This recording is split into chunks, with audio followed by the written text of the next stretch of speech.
नमस्कार, वंदे मातरम दोस्तों। मैं अरमान गोयल IQ बूस्टर्स परिवार में दोस्तों आप सभी का स्वागत करता हूं। दोस्तों अभी तक हमने अनुपात एवं समानुपात के 2 वीडियो अपलोड कर दिए थे, आपने देख भी लिए होंगे। और आज मैं आपके लिए भाई इसी टॉपिक का आखिरी और तीसरा पार्ट लेकर आया हूं। तो दोस्तों समय न खराब करते हुए इस क्लास की हम शुरुआत करते हैं। पहला क्वेश्चन आपको स्क्रीन पर दिख रहा होगा दोस्तों, पढ़ते हैं क्वेश्चन हमसे क्या कह रहा है। अनुपात 11 अनुपात 15 की दोनों मदों में से कौन सी संख्या घटाई जाए ताकि यह 2 अनुपात 3 बन जाए। भाई ऐसे क्वेश्चनों को आप कम समय में किस तरीके से सोल्व करोगे दोस्तों, देखिए सबसे पहले अनुपात कैसा दिया है 11 अनुपात 15। भाई इन दोनों मदों में से आपको कोई सी संख्या घटानी है, ठीक है। तो नया अनुपात बन क्या जाएगा, तो नया अनुपात बन जाएगा 2 अनुपात 3, ठीक है। अब भाई घटाने का बोल दे कि जोड़ने का बोल दे, सेम ट्रिक यही लगानी है आपको। अब कैसे लगाओगे भाई, सबसे पहले आप कर लो इनका तिरछा गुणा। तो 11 तिया कितना हो जाएगा दोस्तों, ये हो जाएगा 33, ठीक है। और 15 दूना कितना हो जाएगा, तो ये हो जाएगा 30। भाई इनका हमने क्या किया, क्रॉस का n2 कर लिया, ठीक है। इनका आपस में n2 कर लिया। अब ये जो नीचे वाला अनुपात है दोस्तों, इनका आप ले लो डिफरेंस। तो यहां पर कितना हो जाएगा भाई डिफरेंस, ये हो जाएगा दोस्तों 1। भाई 33 में से 30 जाएगा तो ये कितना हो जाएगा 3।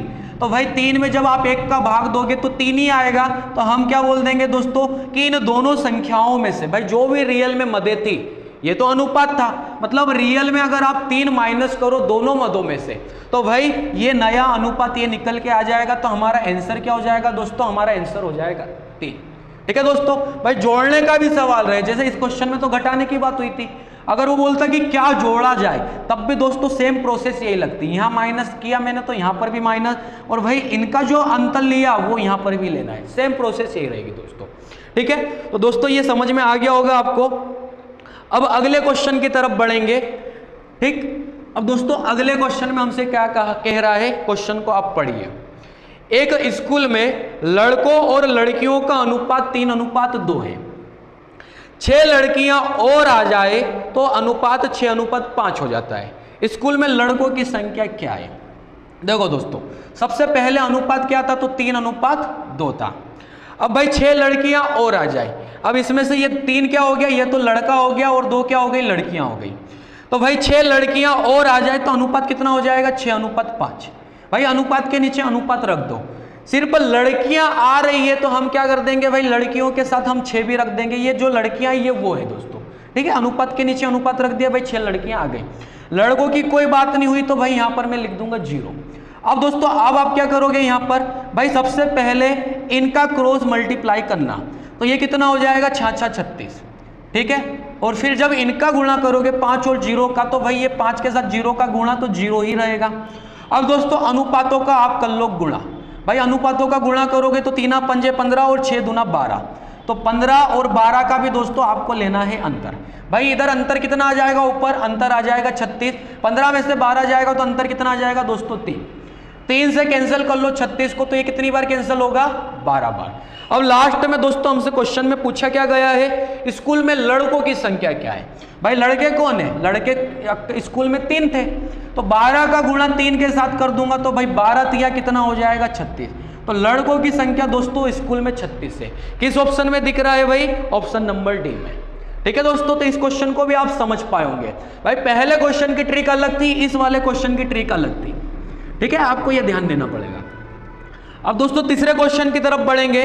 भाई तीसरे क्वेश्चन में क्या कहा है, क्वेश्चन को आप पढ़िए। तो दोस्तों तीसरे क्वेश्चन में कहा गया 2 संख्याओं का अनुपात 5 अनुपात 7 है। यदि दोनों संख्याओं में से 15 घटा दिया जाए, ठीक है, दोनों में से घटाना दोस्तों, तो नया अनुपात क्या हो जाएगा, 2 अनुपात 3। दोनों संख्याओं का योग क्या है। भाई सबसे पहले मैं क्या करूंगा, पहले अनुपात कितना दिया था, 5 अनुपात 7। अब बाद में दोनों में से अगर मैं 15 को माइनस कर दूंगा तो नया अनुपात कितना हो जाएगा दोस्तों, 2 अनुपात 3। अब भाई 15 माइनस करूंगा तो 15 यहां से भी हटाओ, 15 यहां से भी हटाओ, ठीक है। 15 यहां भी 15 यहां भी। जैसे भाई अभी इससे पहले में 6 लड़कियां बड़ी थी, तो भाई लड़कियों में ही लड़की बढ़ाई थी, लड़कों का कुछ नहीं बोला था तो इधर 0 रख दिया था, ठीक है। भाई 15 दोनों तरफ रख दिया। अब मैं क्या करूंगा दोस्तों, सबसे पहले इनका क्रॉस मल्टीप्लाई करूंगा। 15 दूना 30 और 15 तिया 45। तो 45 और 30 का अंतर कितना हो जाएगा दोस्तों, 45 और 30 का अंतर हो जाएगा 15। अब भाई इनका क्रॉस मल्टीप्लाई कर लूंगा तो ये कितना हो जाएगा, 5 तिया 15 और 7 दूना 14, तो 15 और 14 का अंतर कितना हो जाएगा दोस्तों, 1। ठीक है, आपको समझ में आ रहा होगा दोस्तों क्या कर रहे हैं। अब भाई 1 से कैंसिल करूंगा तो ये तो दोस्तों 15 ही रहेगा। लास्ट में हमसे पूछा क्या था, दोनों संख्याओं का योग क्या है। भाई दोनों संख्याएं अगर पता करो तो भाई शुरू में दोनों संख्याएं थी क्या, 5:7 के अनुपात में, तो इनका योग कर लो दोस्तों, ये कितना हो जाएगा 12। भाई 5 और 7 12 हो जाएगा, 12 को यहीं पर गुणा में रख दो, तो 15 गुणा 12 करोगे तो दोस्तों ये कितना हो जाएगा 180। भाई 180 किस ऑप्शन में दिख रहा है, ऑप्शन नंबर सी में। ठीक है दोस्तों, तो आप समझ गए होंगे भाई इस ट्रिक को दोस्तों ध्यान देना है। भाई पहले क्वेश्चन में 6 लड़कियां आई थी तो यही केवल लड़कियों के साथ लड़कियां बढ़ा दी थी। अब दोनों संख्या में से 15 घटा दिया गया तो भाई 15 यहां भी रख दिया, 15 यहां भी रख दिया। अगर दोस्तों ये जोड़ने वाला क्वेश्चन रहता कि भाई दोनों संख्या में जोड़ दिया जाए तो यहां पर भी मैं 15 रखता, यहां पर भी 15 ही रखता। ठीक है, चिन्हों को अभी नहीं आपको रखना है। ठीक है भाई, चिन्हों को कब रखना है, जैसे भाई आ जाए तो भाई प्लस और चले जाए तो माइनस, लेकिन चिन्हों का ध्यान आपको कब रखना पड़ेगा वो सवाल भी मैं आपको बताऊंगा। अभी चिन्हों से कोई मतलब नहीं। भाई अगले क्वेश्चन में क्या कहा है दोस्तों, क्वेश्चन को पढ़िए। P और Q की आय का अनुपात 3:4 है तथा उनके व्यय का अनुपात 2:3 है। यदि इनमें से प्रत्येक 6000 रुपये की बचत करता है तो P की आय क्या है।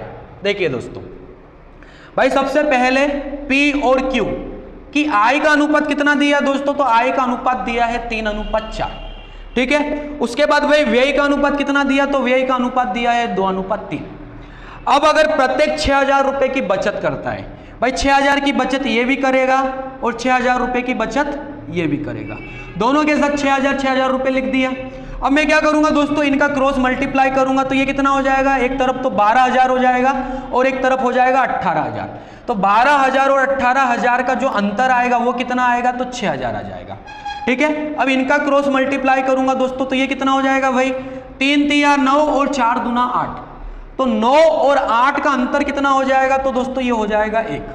अब भाई लास्ट में हमसे पूछा क्या है, P की आय।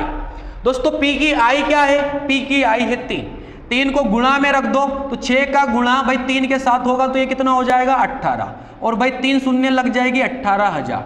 दोस्तों 18000 हमें किस ऑप्शन में दिख रहा है, ऑप्शन नंबर सी में। ठीक है दोस्तों, तो भाई ये ट्रिक आपको समझ में आ रही होगी दोस्तों। भाई इस ट्रिक के मदद से दोस्तों आप कम समय में ज्यादा से ज्यादा सवालों को सोल्व कर सकते हैं एग्जाम में। ठीक है, अब भाई अगले क्वेश्चन की तरफ आगे बढ़ेंगे। अब अगले क्वेश्चन में हमसे क्या कहा है दोस्तों, क्वेश्चन को आप पढ़िए। शिवानी और परिणीता के बीच कोई धन राशि 5:7 के अनुपात में बांटी गई। भाई कोई सी धन राशि है जो 5:7 के अनुपात में बांटी जानी है। यदि परिणीता शिवानी को 5 रुपये दे देती है तो अनुपात बदलकर 3:4 हो जाएगा।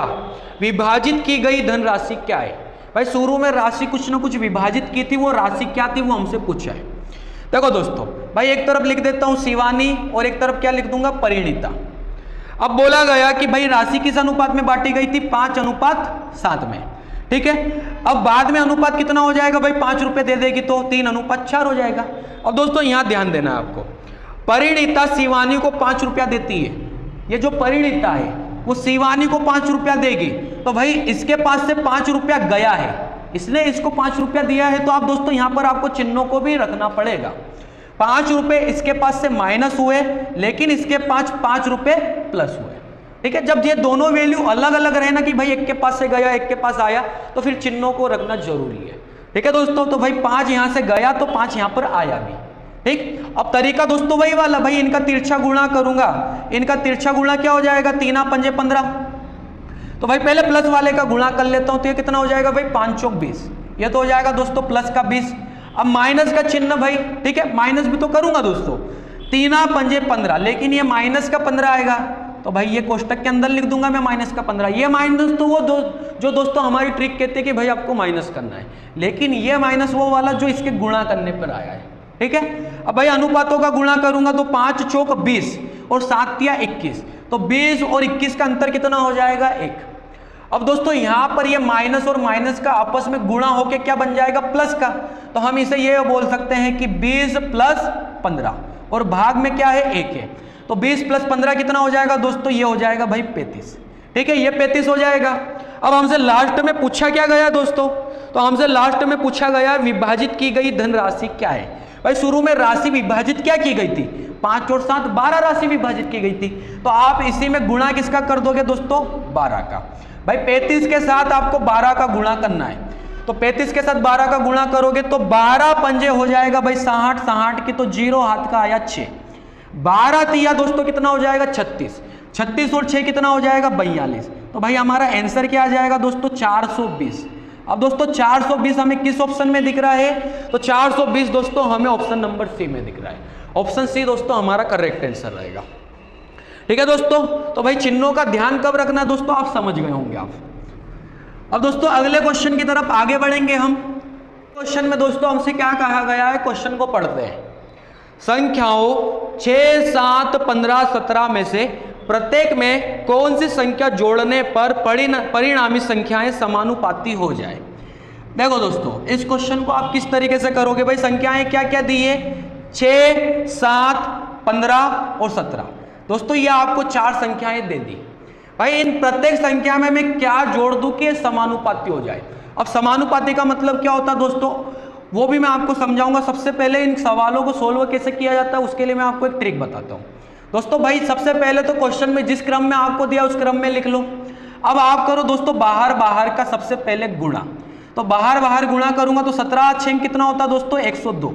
ठीक है, फिर अंदर अंदर गुणा करो तो ये कितना हो जाएगा दोस्तों 15 7 होता है दोस्तों 105। बस इन्हीं को आपस में अंतर में रख लो। ठीक है, इन्हीं का मतलब आप आपस में कर लो अंतर, तो ये अंतर आ जाएगा 3। अब दोस्तों बाहर बाहर को एक बार कर लो आप प्लस, तो 17 और 6 कितना होता है दोस्तों, तो ये होता है 23। फिर भाई अंदर अंदर का भी प्लस कर लो तो 15 और 7 कितना होता है 22। इनका भी अंतर ले लो दोस्तों, तो ये नीचे आ गया 1। भाई 3 में 1 से डिवाइड करूंगा तो कितना आएगा दोस्तों 3 ही आएगा। तो इसका जो आंसर रहेगा दोस्तों वो कितना हो जाएगा 3। 3 को किस ऑप्शन में दिख रहा है, ऑप्शन नंबर डी में। ठीक है दोस्तों, तो ये तो ट्रिक थी दोस्तों। अब भाई अगर मैं आपको इसे बेसिक से समझाऊं तो इसका मतलब क्या होता है। देखो दोस्तों भाई ये आपको 4 संख्याएं दे दी, उसने बोला प्रत्येक में क्या जोड़ दिया जाए, तो भाई आंसर कितना आया 3 आया। अगर मैं 6 में 3 जोड़ दूं तो ये कितना हो जाएगा 9, 7 में 3 जोड़ दो तो ये कितना हो जाएगा 10। मतलब भाई इसके नीचे आपको किसे रखना है, इसे, लेकिन 3 प्लस करके। ठीक, अब बराबर में क्या रख दूंगा भाई 15 के साथ 3 प्लस करूंगा तो कितना आ जाएगा 18। 17 के साथ 3 प्लस करूंगा तो कितना आ जाएगा 20। भाई प्रत्येक में 3 3 जोड़ लिया। अब समानुपाती का मतलब ये होता है कि अगर इनको आपस में मैं कैंसिल करूं, सब कुछ कैंसिल करके भाई इधर भी एक बचना चाहिए उधर भी एक बचना चाहिए, तो अगर ये आता है तो सही है। तो भाई ये कितना हो जाएगा 9 दूना 18, 0 से 0 कैंसिल हो जाएगा, 2 से 2 भी कैंसिल हो जाएगा, इधर भी 1 है उधर भी 1 है। तो इसका मतलब दोस्तों क्या हो जाएगा कि आपस में 3 जोड़ दो सभी में तो ये आपस में समानुपाती हो जाएगी। ठीक है दोस्तों, तो आप समझ गए होंगे भाई समानुपाती का मतलब क्या था। तो दोस्तों ये तो ट्रिक थी, और ऐसा हम दोस्तों ऑप्शन से भी उठाकर देख सकते हैं। ठीक है, तो दोनों तरीके मैंने आपको बता दिए। अब भाई अगले क्वेश्चन में हमसे क्या कहा गया, क्वेश्चन को पढ़िए दोस्तों। 18,200 रुपये को एक्स वाई और जेड में 1/3, 1/4, 1/2 के अनुपात में विभाजित किया गया है। एक्स का हिस्सा रुपये में क्या है। अब देखो भाई एक्स वाई और जेड, भाई इन तीनों का अनुपात क्या दिया है, तो ये तो 1/3 दिया, ये दिया है दोस्तों 1/4 और ये दिया है 1/2। अब ये भिन्न वाली वैल्यू हो गई दोस्तों।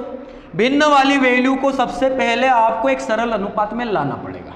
अब सरल अनुपात में कैसा लाओगे, भिन्न वाली वैल्यू में से जो नीचे वाली वैल्यू है इनका ले लो आप एलसीएम। ठीक है, और एलसीएम दोस्तों हमेशा बड़ी संख्या को पकड़ के चलो, बड़ी संख्या को देखकर लिया जाएगा। भाई बड़ी संख्या इन तीनों में कौन सी है, 4 है। तो भाई 4 अगर देखो 4 में 2 का भाग जाता है, जाता है, 3 का जाता है, नहीं जाता। 4 को कर दूंगा मैं डबल 8, 8 में 2 का भाग चले जाएगा लेकिन 3 का नहीं जाएगा, टेबल कर दूंगा 12। भाई 12 में सबका भाग चले जाएगा दोस्तों, इसी को बोला जाता है एलसीएम। ठीक है, तो 12 12 तीनों में गुणा कर लूंगा। भाई 3 से 12 में भाग लगाऊंगा तो कितनी बार कैंसिल होगा, 4 बार। 4 का भाग लगाऊंगा तो दोस्तों कितनी बार कैंसिल होगा, 3 बार। 2 का भाग लगाऊंगा दोस्तों कितनी बार कैंसिल होगा, 6 बार। मतलब ये जो भिन्न वाले रेशियो थे उनको जो हमने सरल अनुपात में भाई बदला तो ये निकल के क्या आया, 4:3:6 निकल के आ गया। भाई टोटल राशि कितनी थी, तो टोटल राशि थी दोस्तों 18,200। अब हमारे हिसाब से टोटल कितना हुआ, 4 3 7, 7 और 6 कितना हो जाएगा दोस्तों, तो ये हो जाएगा 13। ठीक है, पूछा किसका है, एक्स का हिस्सा। अगर 100 का हिस्सा पूछा है तो 100 को गुणा में रख दो। 100 का हिस्सा कितना है? 4 है भाई, 4 को गुणा में रख दो। ठीक है, अब कैंसिल करो तो 13 एकम तो दोस्तों 13 हो जाएगा, यहां से 5 बचेगा, 13 चौक 52 हो जाएगा, मतलब ये 14 बार कैंसिल। 14 चौक कितना हो जाएगा? तो भाई 14 चौक हो जाएगा 56, और ये 2 शून्य भी लग जाएगी 5600। भाई 5600 किस ऑप्शन में दिख रहा है दोस्तों? तो 5600 दिख रहा है दोस्तों ऑप्शन नंबर डी में। ऑप्शन डी हमारा करेक्ट आंसर रहेगा। ठीक है दोस्तों, आप समझ गए होंगे इस क्वेश्चन को भी। अब दोस्तों अगले क्वेश्चन की तरफ बढ़ेंगे। भाई अगले क्वेश्चन में क्या कहा है? क्वेश्चन को आप पढ़िए दोस्तों। एक थैले में 1 रुपये 50 पैसे और 25 पैसे के सिक्के 5:6:8 के अनुपात में है। यदि कुल राशि 240 रुपये हो तो 25 पैसे के सिक्कों की संख्या क्या है? देखिए दोस्तों, भाई एक तरफ तो मैं लिख लूंगा वैल्यू। ऐसे सवालों के लिए दोस्तों हमेशा ऐसा करना, पहले लिख लिया मैंने वैल्यू। वैल्यू क्या क्या दी? 1 रुपया दिया, 50 पैसा दिया। भाई ये 50 पैसा, इसलिए इसे मैं .50 लिखूंगा दोस्तों। ये 1 रुपया पूरा है, ये 50 पैसा है, तो यूनिट भाई समान बनाने के लिए इसे .50 लिखना पड़ेगा। और ये 25 पैसा है तो इसे क्या लिख दूंगा दोस्तों? .25 पैसा। भाई ये तो वैल्यू हो गई। अब कॉइन्स का आपको दोस्तों क्वेश्चन में रेशियो दिया हुआ है, तो भाई सिक्कों का अनुपात क्या दिया? 5:6:8। 5:6:8। ठीक है, ये कॉइन्स का क्या हो जाएगा दोस्तों? ये हो जाएगा भाई अनुपात। अब इसका मतलब क्या होता है दोस्तों? भाई अगर मैं देखूं तो इसका मतलब ये होता है कि 1 रुपये के जो सिक्के हैं वो सिक्कों का अनुपात कितना है? 5। मतलब 1 रुपये के अगर 5 सिक्के रहेंगे तो 5 रुपया बन जाएगा। ठीक है, मतलब इसकी जो मनी बनेगी वो कितनी बनेगी दोस्तों? तो ये बनेगी 5 रुपया। भाई अगर 50 पैसे के 6 सिक्के हैं तो भाई 2 सिक्के मिलकर तो 1 रुपया बनेगा। तो 6 सिक्के अगर है तो ये रुपये में कितना हो जाएगा दोस्तों? ये 3 हो जाएगा। भाई 25 पैसे के अगर 8 सिक्के तो 4 सिक्कों का 1 रुपया, 25 पैसे के 4 सिक्के तो 1 रुपया। अगर 8 सिक्के हैं तो रुपये में कितना रहेगा दोस्तों? ये 2 रुपया रहेगा। अब क्वेश्चन में हमें क्या दिया है कि यदि कुल राशि 240 रुपये है। भाई कुल राशि 240 रुपये है। अब हमारे हिसाब से तो कुल राशि ये वाली है। अब ये कुल राशि कितनी है? 5, 3, 8 और 2, 10। हमारे हिसाब से दोस्तों कुल राशि है 10 रुपया। भाई रियल वाली ऊपर, हमारे वाली नीचे रख दी। तो उसने लास्ट में पूछा 25 पैसे के सिक्कों की संख्या क्या? भाई 25 पैसे के सिक्कों की संख्या है कितनी? 8 है। सिक्कों की संख्या पूछा तो केवल 8 को गुणा में रख दो दोस्तों। भाई 25 पैसे के सिक्कों की संख्या 8 है। 0 से 0 कैंसिल हो जाएगा। भाई 24 अट्टे कितना होता है? तो 24 अट्टे होता है दोस्तों 192, 192। इस क्वेश्चन का दोस्तों हो जाएगा आंसर। भाई किस ऑप्शन में दिख रहा है? ऑप्शन नंबर डी में दिख रहा है। ऑप्शन नंबर डी हमारा सही आंसर रहेगा दोस्तों। ठीक है, तो दोस्तों समझ गए होंगे आप। अब दोस्तों अगले क्वेश्चन की तरफ आगे बढ़ेंगे। तो ऐसे क्वेश्चन अगर सिक्के वाले आते हैं तो दोस्तों आपको इसी ट्रिक के माध्यम से इन्हें सोल्व करना है। अब अगले क्वेश्चन को पढ़ते हैं। ए और बी का वेतन का योग 25,000 रुपये है। वे अपने वेतन का 75% खर्च करते हैं। उनकी बचत का अनुपात 14:11 है। तो उनके वेतन का पता लगाएं। भाई उनका वेतन का पता लगाना है। ये जो 25,000 रुपये है इनमें दोनों का वेतन है, ए का भी बी का भी। भाई अलग अलग वेतन क्या रहेगा ये हमसे पूछा गया। ठीक है, अब देखो दोस्तों, भाई इसे कैसा करोगे? अभी ये 25,000 को आप दोस्तों छोड़ दो। सबसे पहले भाई अगर वेतन 25,000 दिया है तो 25,000 का जो अनुपात है, मतलब ये एक इनकम हो गई दोस्तों। तो भाई इनकम का रेशियो भी तो पता होना चाहिए, आय का अनुपात भी तो पता होना चाहिए, तभी तो हम टोटल को टोटल से कैंसिल कर लेंगे और दोनों में बांट देंगे। तो सबसे पहले हमको क्या लाना पड़ेगा? उनकी आयों का अनुपात। अब आयों का अनुपात कैसे आएगा दोस्तों? भाई अगर मैं देखूं तो 14 अनुपात का क्या है यहाँ पर? बचत। और यहाँ पर बचत कितने की हो गई? 11 की। अब दोस्तों यहाँ पर अगर 14 की बचत है, ठीक है, अनुपात में 14 की बचत है, और वे अपने वेतन का अगर 75% खर्च करते हैं, ये भी 75 खर्च करेगा, ये भी 75 खर्च करेगा। अब ये बचत है अनुपात में, तो भाई बचत के नीचे परसेंटेज में बचत भी लिखो आप। अगर 75 खर्च है तो बचाएगा 25। सही है ना दोस्तों? भाई 100 से तुलना की जाती है और आय अपने आप में कितनी होती है? 100%। तो बचत के नीचे मैंने बचत को रख दिया, क्योंकि 75 खर्चा तो 25 बचत। भाई बचत के नीचे बचत जो निकालना था उसका गुणा कर दिया, आय 100% होती है दोस्तों। ठीक है, अब भाई यहाँ पर ये अनुपात का चिन्ह। अब यहाँ बचत कितनी रहेगी दोस्तों, तो यहाँ भी बचत रहेगी 25 की। भाई प्रत्येक व्यक्ति 75 अगर खर्च करता है तो ये भी 25 बचाता है। 11 के नीचे 25 रखा, भाई 100 का गुणा किया तो यहाँ भी इनकम का रेशियो निकल के आएगा। अब देखो दोस्तों, भाई ये बीच में अनुपात का चिन्ह है तो ये सब कुछ तो दोस्तों कैंसिल ही हो जाएगा ना। 25 से 25 भी कैंसिल हो जाएगा, 100 से 100 भी कैंसिल हो जाएगा, तो फाइनली ये आएगा क्या, 14:11। भाई यही का यही अनुपात निकल के आ गया जो क्वेश्चन में दिया था। अब मेरे हिसाब से भाई आई का अनुपात क्या निकल के आ गया, तो आई का अनुपात भी 14:11 ही निकल के आ गया। अब इन दोनों को जोड़ लेता हूं दोस्तों, क्योंकि ये तो दोनों को ही मिलाकर आई है, तो यहां पर दोनों की मिलाकर कितनी हो जाएगी, तो यहां पर भी 25, ठीक है, यहां पर भी 25। लास्ट में हमसे उन दोनों के वेतन पूछा, भाई 25 से 25 को कैंसिल करूंगा तो यहां से कितना निकल के आ जाएगा, 1000 निकल के आया। 1000 का गुणा 14 के साथ करूंगा तो ये तो हो जाएगा भाई 14,000 रुपया, और 1000 का गुणा 11 के साथ करूंगा तो ये कितना हो जाएगा भाई 11,000। तो ये वाला और ये वाला दोस्तों हमें किस ऑप्शन में दिख रहा है, 14,000 और 11,000, ऑप्शन नंबर बी में। ऑप्शन बी क्या रहेगा दोस्तों, हमारा करेक्ट आंसर रहेगा। ठीक है दोस्तों, तो अभी तो वही अनुपात निकल के आई है, लेकिन जरूरी नहीं दोस्तों हर बार ऐसा ही होगा। ठीक है, तो आपको ये पूरी कहानी आनी चाहिए दोस्तों। ठीक, तो अब अगले क्वेश्चन की तरफ आगे बढ़ेंगे, और दोस्तों ये इस पार्ट का ये आखिरी क्वेश्चन रहेगा दोस्तों। इसी के साथ दोस्तों हमारा ये अनुपात और समानुपात चैप्टर पूरा खत्म हो जाएगा दोस्तों। ठीक है, तो भाई आखिरी क्वेश्चन में क्या कहा, कर्मचारियों की 3 श्रेणियों को 1:2:3 के अनुपात में वेतन मिलता है। भाई कर्मचारियों की 3 श्रेणियां हैं अलग अलग, उनको वेतन कैसा मिलता है, 1:2:3। ठीक है, यदि उन्हें क्रमशः 5%, 10% और 15% के वेतन वृद्धि मिले, भाई उनकी इनकम में अगर वृद्धि कर दे तो उनके वेतन का नया अनुपात क्या होगा। अब देखो दोस्तों, भाई पहला व्यक्ति, दूसरा व्यक्ति और तीसरा व्यक्ति, ये तीनों की अलग अलग श्रेणी। इसको पहले मिलता था भाई 1, इसको मिलता था 2, और इसको कितना मिलता था वेतन, इसको मिलता था 3। अब इसके वेतन में अगर 5 की वृद्धि कर देंगे तो भाई इसी में 105 का गुणा कर दो ना दोस्तों, 1 के साथ 105 का गुणा कर दो, तो भाई वेतन में वृद्धि वाली जो वैल्यू रहेगी वो इतना लिखने से सोल्व हो जाएगा, भाई आंसर आ जाएगा। अब यहाँ पर कितने की वृद्धि की है, यहाँ 10 की वृद्धि की है, तो भाई 100 के साथ 10 को जोड़ के लिखो तो 110/100। ठीक है, अब यहाँ कितने की वृद्धि हो जाएगी, तो यहाँ वृद्धि हो जाएगी दोस्तों 15 की, तो यहाँ के लिख दोगे 115/100। भाई बस इतना सा काम कर लो आप। ठीक, और कुछ नहीं करना है। वृद्धि हो गई तो 100 के साथ जोड़ के लिखा, कम ही बोलता तो 100 के साथ माइनस करके लिखता। अब दोस्तों अगर अनुपात में है सभी वैल्यू तो भाई ये नीचे नीचे वाली वैल्यू तो 100 कैंसिल हो जाएगा।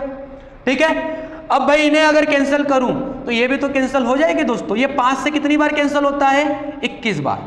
ये 5 से 21 बार कैंसिल हो जाएगा दोस्तों, ये 5 से 21 बार कैंसिल हो जाएगा। ये 5 से दोस्तों 22 बार कैंसिल हो जाएगा, और ये 5 से दोस्तों 23 बार कैंसिल हो जाएगा। भाई और कुछ नहीं कैंसिल होगा। अब 21 का गुणा 1 के साथ तो ये तो 21 ही रहेगा। 22 का गुणा 2 के साथ तो ये कितना आएगा दोस्तों, ये 44 आएगा। भाई 23 का गुणा 3 के साथ तो ये दोस्तों कितना हो जाएगा, भाई 69 हो जाएगा, 69 हो जाएगा दोस्तों। 21, 44 और 69 ये दोस्तों आपको किस ऑप्शन में दिख रहा है भाई, तो ये हमें दिख रहा है दोस्तों ऑप्शन नंबर ए में। ऑप्शन ए क्या रहेगा दोस्तों, हमारा सही आंसर रहेगा। ठीक है दोस्तों, तो इस क्वेश्चन को भी हमने आसानी से भाई सोल्व करके आपको बता दिया। ठीक है, अब दोस्तों अगर आपको समझ में आ रहा है दोस्तों तो भाई ऐसे ही वीडियो मैं आपके लिए रोजाना लाता रहूंगा, लेकिन दोस्तों आपको भी हमें सपोर्ट करना पड़ेगा। भाई अगर आपको अच्छा लगता है तो लाइक भी करें, कमेंट भी करें, चैनल पे अगर नए हो तो भाई चैनल को सब्सक्राइब भी करिए दोस्तों। ठीक है, और अपने दोस्तों को शेयर भी कीजिए। भाई आपको अगर अच्छी लग रही है क्लास की, भाई समझ में आ रहा है, तो भाई अगर ऐसे ही वीडियो आपके लिए रोजाना लाता रहूं तो भाई आपको भी तो कुछ करना पड़ेगा हमारे लिए। ठीक है दोस्तों, तो अब हम कल मिलते हैं दोस्तों एक नए वीडियो के साथ, भाई नए टॉपिक के साथ। जय हिंद, वंदे मातरम दोस्तों।